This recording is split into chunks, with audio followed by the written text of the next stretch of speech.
హిందీ ప్రచార సభ 90 ఏళ్లుగా హిందీ భాష అభివృద్ధి కోసం చేసిన సేవలు అభినందనీయమని అన్నారు రాష్ట్ర గవర్నర్ జిష్ణుదేవ్ వర్మ. హైదరాబాద్ నాంపల్లిలోని హిందీ ప్రచార సభ 90వ వార్షికోత్సవ కార్యక్రమంలో గవర్నర్ పాల్గొన్నారు. భారతదేశం విభిన్న భాషలు, సాంస్కృతిక సాంప్రదాయాలకు నిలయమని, వీటన్నింటినీ హిందీ భాష ముందుకు తీసుకెళ్తుందని అన్నారు. దేశాన్ని ఐక్యం చేసేందుకు, భారతీయ వారసత్వాన్ని కాపాడుకునేందుకు హిందీ దోహదపడుతుందని చెప్పారు జిష్ణుదేవ్ వర్మ. హిందీతో పాటు ప్రాచీనమైన భాషలను గౌరవించాలని చెప్పిన గవర్నర్ ఆదివాసీలు కూడా హిందీ మాట్లాడుతున్నారని తెలిపారు.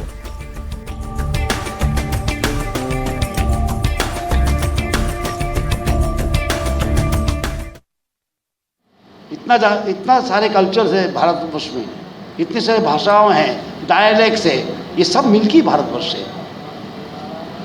ये विविधता है बल्कि भारतवर्ष है. ये विविधता है बल्कि भारतवर्ष की संस्कृति है. लेकिन जोड़ना तो है, डाइवर्सिटी जैसा रहे और यूनिटी भी हो जाए. और भाषा एक माध्यम है. जब ये हिंदी प्रचार सभा अपना यात्रा शुरू किया 90 इयर्स बैक, कितना मुश्किलें थी. तब मोबाइल फ़ोन नहीं था, कंप्यूटर नहीं था, इंटरनेट नहीं था, सोशल मीडिया नहीं थे. आज सब कुछ है और उसमें हिंदी का लाभ ही हो रहा है. मैंने पहले ही बताया आपको, नॉर्थ ईस्ट में गांव-गांव में हिंदी चल रहा है. बच्चे लोग अपने माँ बाप से हिंदी में बात करते हैं. ये लोग को अच्छा लगता है. तो हिंदी सभा का काम है कि हिंदी कैसा प्रचार करें. प्रचार माने आदमी जो है पॉपुलेशन कैसे इसको ग्रहण करे, अपना ज़िंदगी में व्यवहार करे. सबको हिंदी पंडित होना पड़ेगा, सबको विशारद होना है, ऐसा बात नहीं है. It is a link language. दूसरा लिंक लैंग्वेज में रह जाए, कोई आपत्ति नहीं है. भारतवर्ष एक इंक्लूसिव, सबको लेके चलने वाला एक राष्ट्र है. भारतवर्ष का ये है सबसे बड़ा संस्कृति का सब मूल्यबोध ये है कि हम सबको लेके चल सकते हैं, सब भाषाओं को ले चल सकते. इसमें हिंदी का एक विशेष स्थान है. एकता, एक आत्मा लाने के लिए हिंदी का एक विशेष स्थान है. उसमें हिंदी प्रचार सभा काम कर रही है. और मैं जो आज अवार्डीज़ है सबको मेरा अभिनंदन, विशेष करके छात्रों मेरा बधाई है. अच्छा करना आप लोग. और हिंदी प्रचार सभा का मैंने सुना है क्या क्या कर रहे हैं, क्या कार्यशाला है, क्या कह रहे कार्यशाला बहुत अच्छा है. कोई संस्था अच्छा नहीं होता तो 90 साल नहीं रहता. Time is the ultimate test बोलते हैं इंग्लिश में. कोई संस्था 90 साल चल रही है, कुछ काम तो होगा जरूर. संस्थाएं काम के द्वारा ही जीवित रहता है, कर्म के द्वारा ही जीवित रहता है. जैसे आदमी कर्म के द्वारा जीवित रहता है. कोई कर्म मत करो, बैठा रहो तो जीवित नहीं है. इंग्लिश में बोलते हैं ना, you are living, you are not living, you are existing if you do not perform any function. So मेरा अभिनंदन सबको, और विशेष करके हिंदी प्रचार सभा को. फिर मुलाकात होगी, मैं आऊँगा, फिर आपसे मिलूँगा फिर आगे. తెలంగాణ రాష్ట్ర పండగ బోనాలను ఘనంగా నిర్వహించేందుకు ఏర్పాట్లు చేస్తోంది ప్రభుత్వం. జూన్ 26 నుంచి బోనాల జాతర ప్రారంభమవుతోంది. బోనాల పండగ ఏర్పాట్లకు 20 కోట్ల రూపాయల ఫండ్స్ రిలీజ్ చేసింది సర్కార్. జూబ్లీహిల్స్లోని MCHRDలో ఆషాఢ మాస బోనాల జాతర ఏర్పాట్లపైన దేవాదాయ శాఖ మంత్రి కొండా సురేఖ అధ్యక్షతన ఉన్నతాధికారులతో రివ్యూ మీటింగ్ నిర్వహించారు. ఈ సమీక్షా సమావేశంలో హైదరాబాద్ ఇన్ఛార్జ్ మంత్రి పొన్నం ప్రభాకర్, ఎంపీ అనిల్ కుమార్ యాదవ్, హైదరాబాద్ మేయర్ గద్వాల్ విజయలక్ష్మి, అధికారులు, పోలీసులు పాల్గొన్నారు. అధికారులు ఏర్పాట్లు చేయాలని ఆదేశించారు మంత్రులు.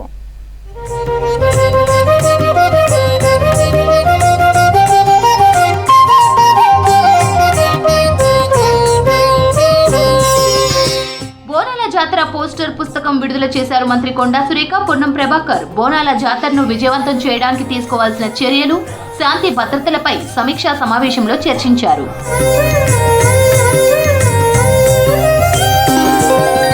గోల్కొండలో ఈ నెల 26వ తేదీన అమ్మవారికి నిర్వహించే మొదటి పూజతో సిటీలో బోనాల ఉత్సవాలు ప్రారంభమవుతాయి. గోల్కొండ జగదాంబిక మహంకాళి అమ్మవారి బోనాల జాతర 29వ తారీఖున నిర్వహించనున్నారు. తర్వాత బల్కంపేట ఎల్లమ్మ కళ్యాణం జూలై 1వ తేదీన జరుగుతోంది. మరో 2 వారాలకు సికింద్రాబాద్ ఉజ్జయిని మహంకాళి అమ్మవారి బోనాలు జూలై 13న నిర్వహిస్తారు. మరో వారానికి ఓల్డ్ సిటీలోని సింహవాహిని మహంకాళి అమ్మవారి లాల్ దర్వాజా బోనాలు జూలై 20న జరగనుంది. బోనాల జాతరలకు అధిక సంఖ్యలో భక్తులు రానుండడంతో భారీ ఏర్పాట్లు చేస్తోంది రాష్ట్ర ప్రభుత్వం.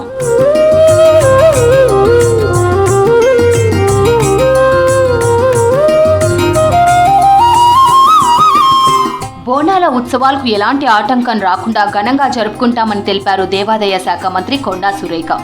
అన్ని శాఖలు బాధ్యతలు నిర్వహించాలని సూచించారు. బోనాలకు 20 కోట్ల రూపాయలను విడుదల చేసిందన్నారు. మంచినీరు, అంబులెన్స్లు, medical stalls, mobile toilets, sanitation సక్రమంగా ఉండేలా చూడాలని అధికారులను ఆదేశించారు మంత్రి సురేఖ. బందోబస్తు పకడ్బందీగా అమలు చేయాలని పోలీసులకు సూచించారు.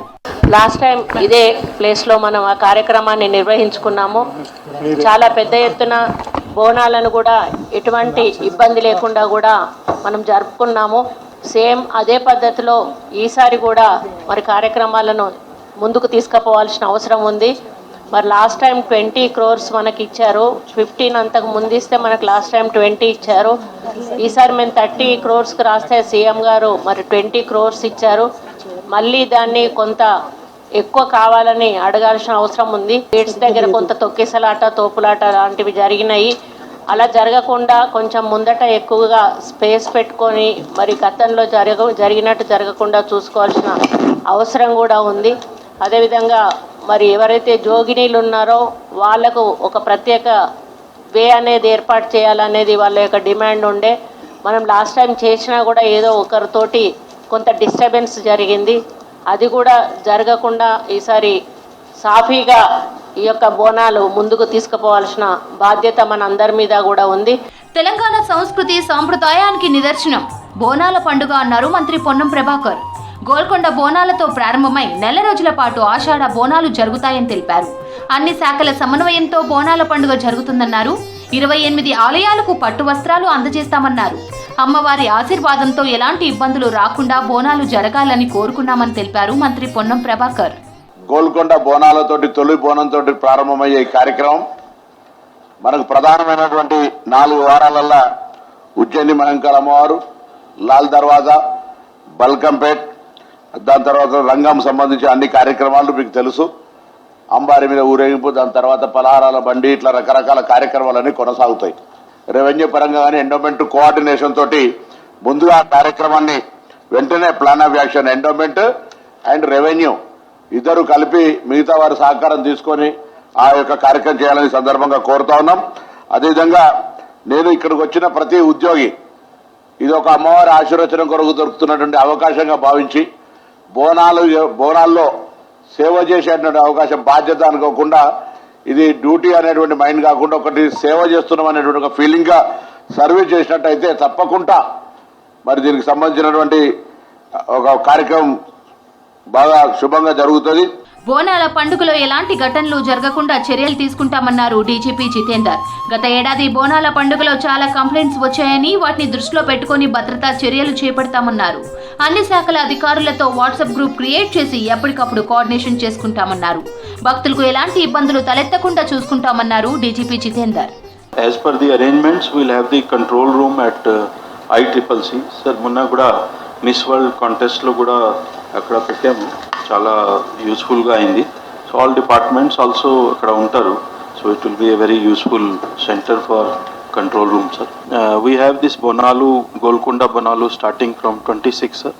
తర్వాత ఉజ్జయిని మహాకాళి, లాల్ దర్వాజా, అక్కన్న మదన్న, తర్వాత Balkampet. Mostly this major Bonalu బందోబస్త్ are in city sir. So will all take care sir. Any additional requirement is there, we'll take care from other units, sir. Mostly Hyderabad. Other Bonalus will be there, other places also, Hyderabad, Rachakonda. But they are not the major ones, sir. Major ones are in Hyderabad only, sir. We'll make all security arrangements, sir. Tarvata traffic arrangements also. Wherever necessary, traffic advisory kuda istam, sir. So because like Mahakali temple gani, Old City gani, every year we give the traffic advisory. బోనాల్లో ఎలాంటి ఆటంకాలు రాకుండా చర్యలు తీసుకుంటామన్నారు Hyderabad CP CB Anand. గోల్కొండకు లక్షల మంది భక్తులు వస్తారని అన్ని శాఖలతో సమన్వయం చేసుకుంటామన్నారు.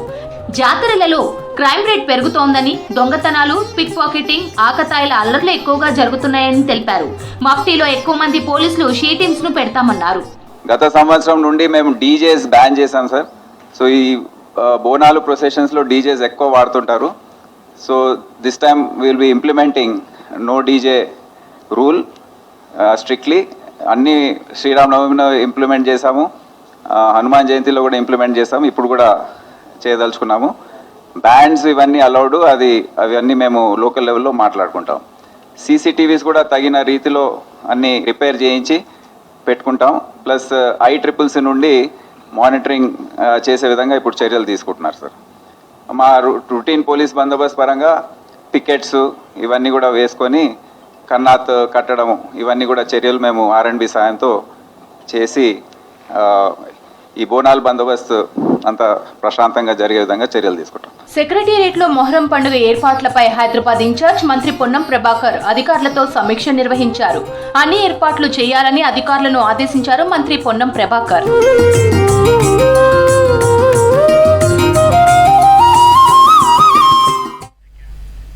రోడ్డు ప్రమాదంలో గాయపడిన చిన్నారి సహస్రకు ప్రభుత్వం అండగా ఉంటుందన్నారు మంత్రి దామోదర రాజనరసింహ. ఈ నెల 5న పెద్దపల్లి జిల్లాలో జరిగిన రోడ్డు ప్రమాదంలో బసంత్ నగర్ కి చెందిన భార్యాభర్తలు రాము, అనుష మృతి చెందగా వారి కూతురు సహస్ర తీవ్రంగా గాయపడింది. చిన్నారి పరిస్థితి విషమంగా ఉండటంతో హైదరాబాద్ రెయిన్బో హాస్పిటల్ కి తరలించారు కుటుంబ సభ్యులు.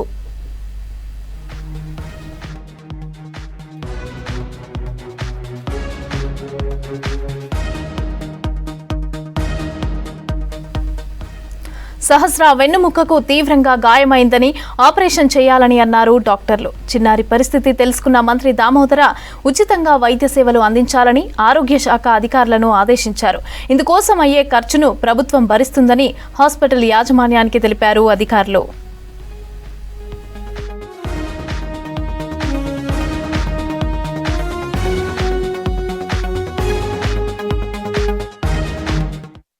ఇక రాష్ట్రంలో ఇంజనీరింగ్ కౌన్సిలింగ్ ఆగస్టు 14లోపు పూర్తి చేస్తామని అన్నారు ఉన్నత విద్యామండలి చైర్మన్ బాలకృష్ణారెడ్డి.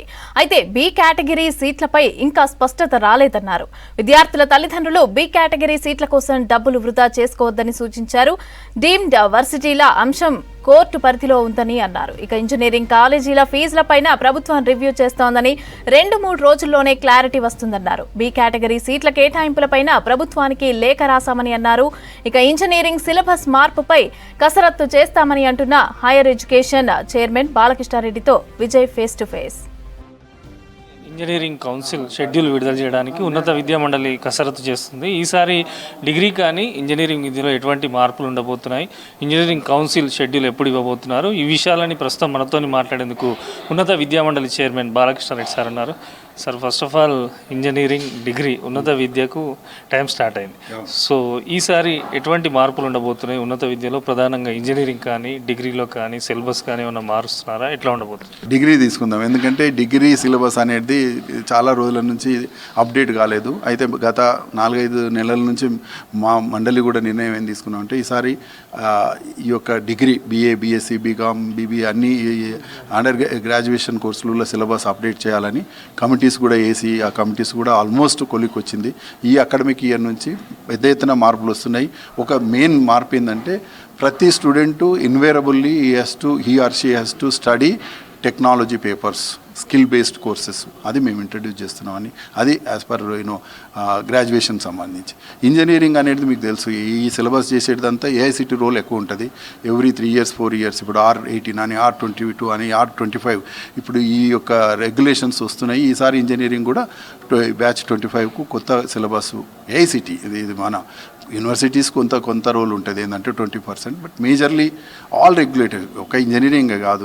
ప్రధానంగా వెబ్సైట్ రిజల్ట్స్ ఇచ్చారు, కానీ కౌన్సిలింగ్ సంబంధించి స్టూడెంట్స్ ఎదురు చూస్తున్నారు. అంటే ఎప్పుడు వస్తుంది ఇంజనీరింగ్ కౌన్సిలింగ్? ఈ కౌన్సిల్ షెడ్యూల్ కొంత ఆలస్యం అవుతున్నట్టు కూడా తెలుస్తుంది. ఇటు ఆలస్యం కావడంతో కాలేజీలు కూడా సీట్లు అయిపోతున్నాయి, కౌన్సిలింగ్ ఆలస్యం అవుతుంది. ఇట్లా పేరెంట్స్ను ఒక గందరగోళంలో పడేస్తున్నటువంటి సిచ్యువేషన్ ఉంది, పేరెంట్స్ కానీ స్టూడెంట్స్. సో కౌన్సిలింగ్ సంబంధించి ఎప్పుడు ఉండబోతుంది, మన నిర్ణయం తీసుకున్నాం? ఎస్, అయితే కౌన్సిలింగ్ లేట్ కాలేదు. లాస్ట్ ఇయర్ కూడా జూలైలోనే స్టార్ట్ అయింది. ఇప్పుడు మనం జూన్లో ఉన్నాము. వీఆర్ రెగ్యులర్ లాస్ట్ ఇయర్ కంటే ముందుగానే ఉన్నాం. అయితే ఈసారి ఏమైందంటే మనం ఎగ్జామ్స్ ఎర్లియర్ కండక్ట్ చేయడం, రిజల్ట్స్ చాలా తొందరగా చేయడం, క్విక్ రిజల్ట్స్ వచ్చి కొంత ఈ గ్యాప్ ఉంది కాబట్టి నిజమే పేరెంట్స్ కానీ స్టూడెంట్స్ కానీ అనుకుంటున్నారు. బట్ అయితే ఇదంతా ఏంటంటే ఏఐసిటీ ఇప్పుడు ఇవి మనం ఎగ్జామ్స్ కండక్ట్ చేసి రిజల్ట్ ఇచ్చే వరకు మార్వల్ కానీ మరి ఇక మిగతాదంతా ఎక్కువ ఏఐసిటీ వెదర్ ఉంటుంది. అయితే ఏఐసిటీ రీసెంట్గా రెగ్యులేషన్స్ అది వాళ్ళ వచ్చినాయి. ఏంటంటే August 14th 25 లోపల క్లాసెస్ అన్ని ప్రాసెస్ చేసి క్లాసెస్ స్టార్ట్ చేయాలని.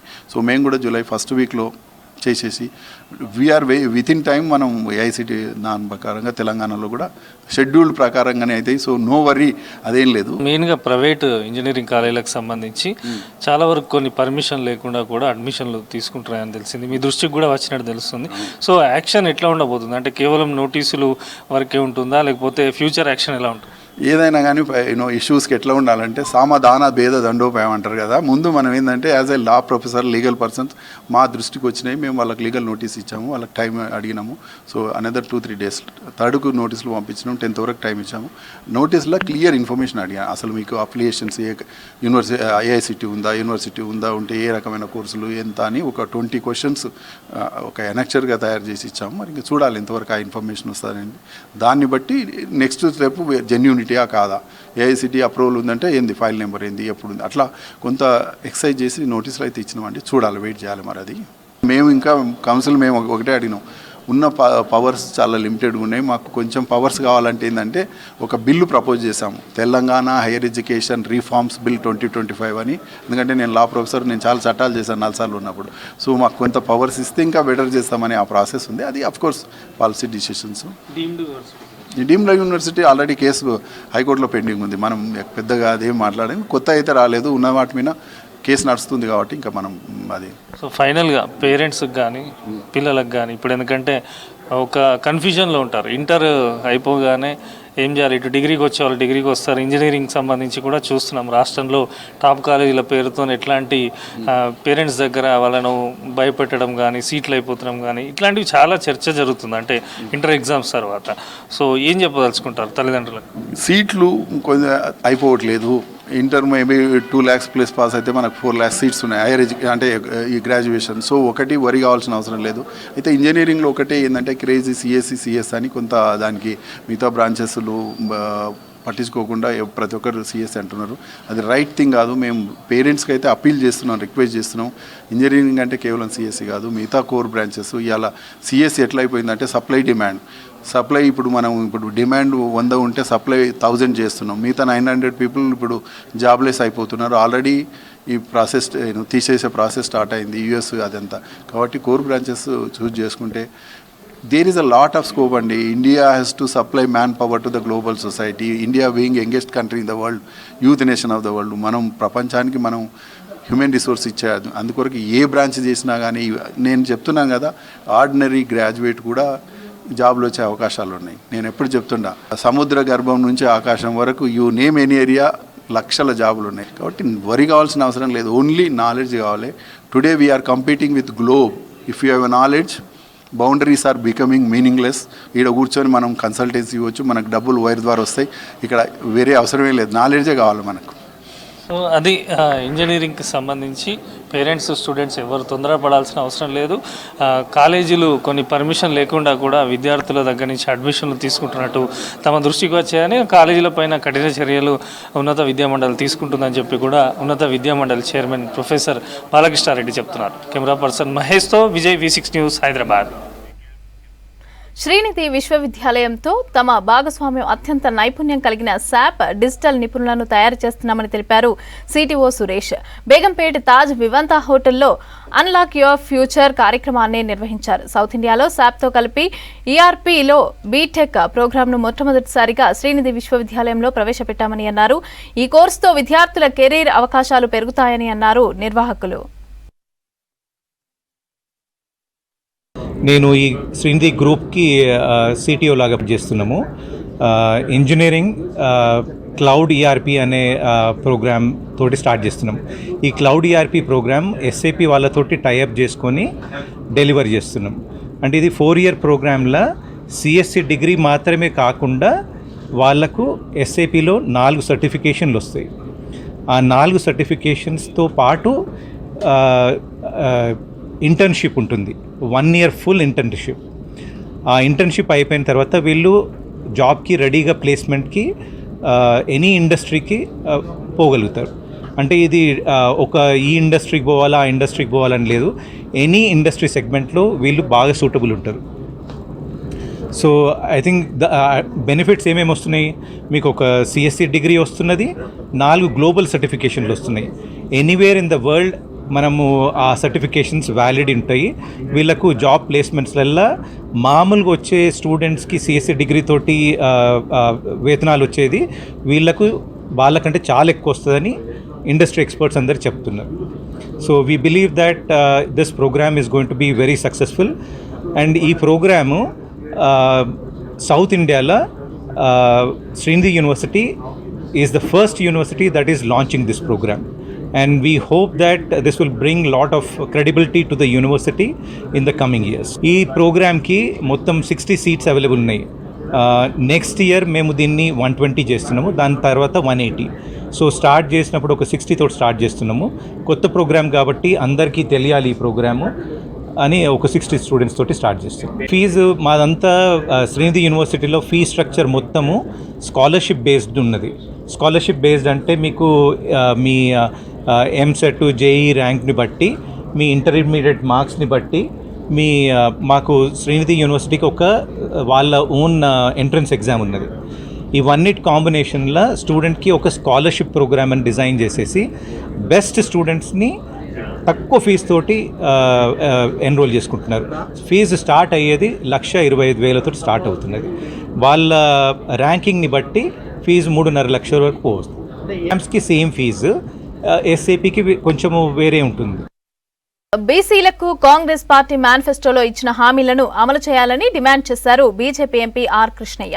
హైదరాబాద్ కాచిగూడలో స్థానిక సంస్థల ఎన్నికలలో రిజర్వేషన్లు, దేశవ్యాప్తంగా కులగణన అనే అంశంపై రౌండ్ టేబుల్ సమావేశం నిర్వహించింది బీసీ సంక్షేమ సంఘం. స్థానిక సంస్థల ఎన్నికల్లో 42% బీసీ రిజర్వేషన్లు అమలు చేస్తూ ఎన్నికలు జరపాలని, లేకుంటే రిజర్వేషన్లు సాధించే వరకు ఉద్యమం చేస్తామని హెచ్చరించారు ఆర్ కృష్ణయ్య. రాజ్యాంగంలోని 243 ఆర్టికల్ ద్వారా ముఖ్యమంత్రి ఏమంటుండు, ఇది కేంద్రం చేయాలని. మీరు 2 బిల్లులు పాస్ చేశారు. ఒక బిల్లును రాష్ట్రం చేయాలి, ఒక బిల్లును కేంద్రం చేయాలి. కేంద్రం బిల్లు విషయంలో ఇమ్మీడియట్ గా అవసరం లేదు, కొద్దిగా టైం తీసుకుని ఒత్తిడి చేద్దాం, మేము కూడా ఒత్తిడి చేస్తాం. అది ఒక ఇక్కడికే కాదు, ఇండియా లెవెల్లో కూడా ఒత్తిడి తీసుకుంటాం. ఈ రాష్ట్ర స్థానిక సంస్థల విషయం లోపల 243 ఆర్టికల్ 6D6 లోపల ఏమని ఉంది మీరు చదవలేదా? మీ దగ్గర ఉన్న అడ్వకేట్ జనరల్ తో మీరు మాట్లాడలేదా? ఎందుకు ఆ విషయాన్ని గోప్యంగా దాచి పెడుతున్నారు, తొక్కి పెడుతుందని నేను ముఖ్యమంత్రి గారిని సవాల్ చేస్తున్నాను. పైగా అన్ని తెలిసి కూడా మీరు ఢిల్లీకి పోయారు. ఇది ఢిల్లీ ప్రభుత్వం, బీజేపీ ప్రభుత్వం. బీజేపీ ప్రభుత్వం చేసేవి ఉన్నాయి. సోదరులు ఇంకా మంచి క్లారిఫికేషన్ ఇచ్చారు. పార్లమెంట్ లో పెట్టినటువంటి బిల్లుకు కేంద్రం, రాష్ట్ర అసెంబ్లీలో పెట్టినటువంటి బిల్లు ఎవరు పాస్ చేస్తారు? నువ్వు పాస్ చేసినావు. జియో ఎవరు తీస్తారు? నువ్వు తీస్తావు. ఒకటి సిఫార్సుది విద్యా ఉద్యోగాలు.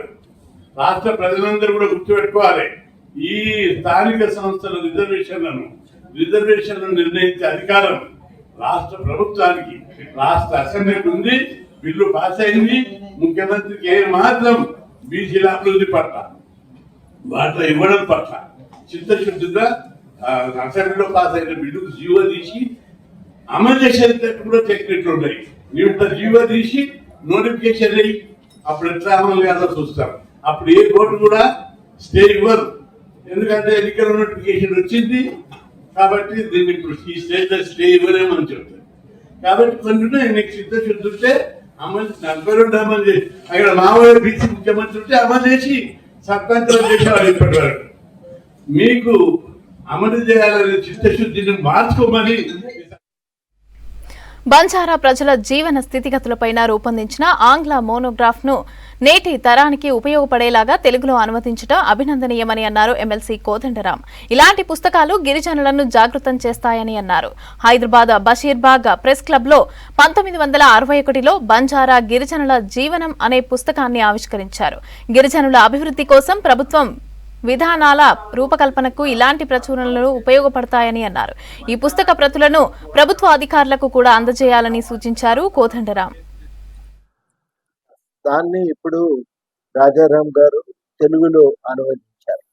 ఇది తెలుగులో అనువదించినటువంటి కాపీ. ఎందుకు ఈ పుస్తకం తీసుకొచ్చింది సెన్సస్ డిపార్ట్మెంట్ అంటే, వాళ్ళు మామూలుగా జనాభా గణాంకాల్లో చాలా వివరాలు మనకు ఆయా తెగలు కులాలకు సంబంధించిన వివరాలు అర్థం కావు.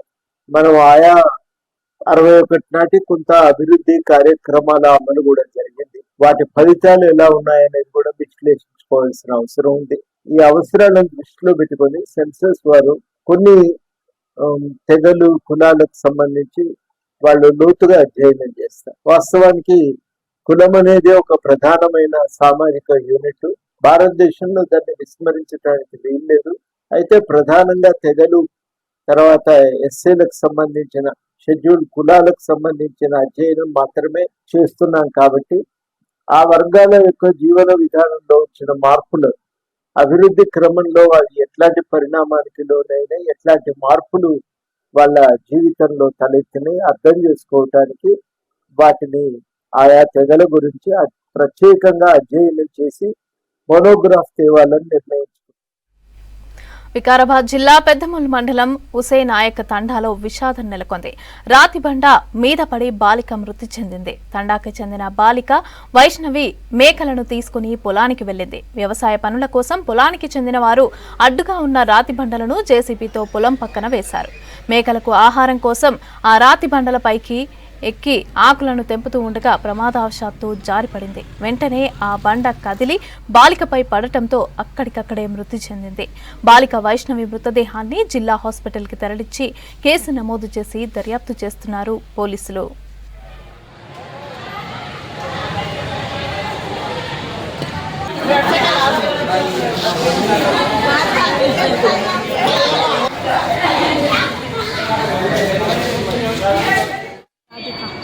ఏమైందమ్మా? నేను ఇంకోటి పిల్ల గుండెలోకి వస్తున్నాం. ఇంకోటి పిల్లని గుండెలోకి వస్తుంది. ఆ గుండె ఏమో ఇట్లా అయ్యేది. నేను ఆ పిల్ల పడ్డాము. అప్పటి నుంచి నేను కళ్ళు తేరి హుషన్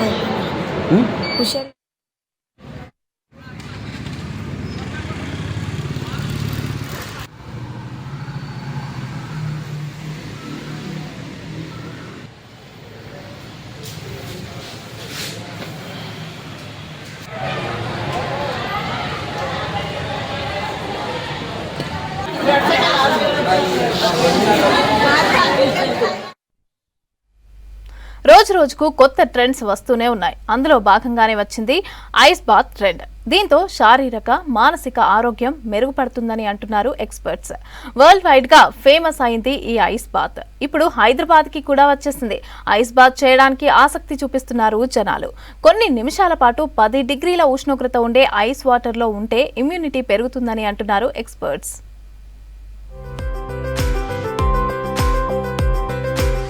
ice bath therapy health and fitness lovers కి న్యూ ట్రెండ్ గా మారింది. ఈ థెరపీ ద్వారా శరీరంతో పాటు మానసికంగానూ ఆరోగ్య ప్రయోజనాలు ఉన్నాయంటున్నారు ఎక్స్పర్ట్స్. సినీ, స్పోర్ట్స్ సెలబ్రిటీలు కూడా ఐస్ బాత్ చేసేందుకు ఆసక్తి చూపిస్తున్నారు.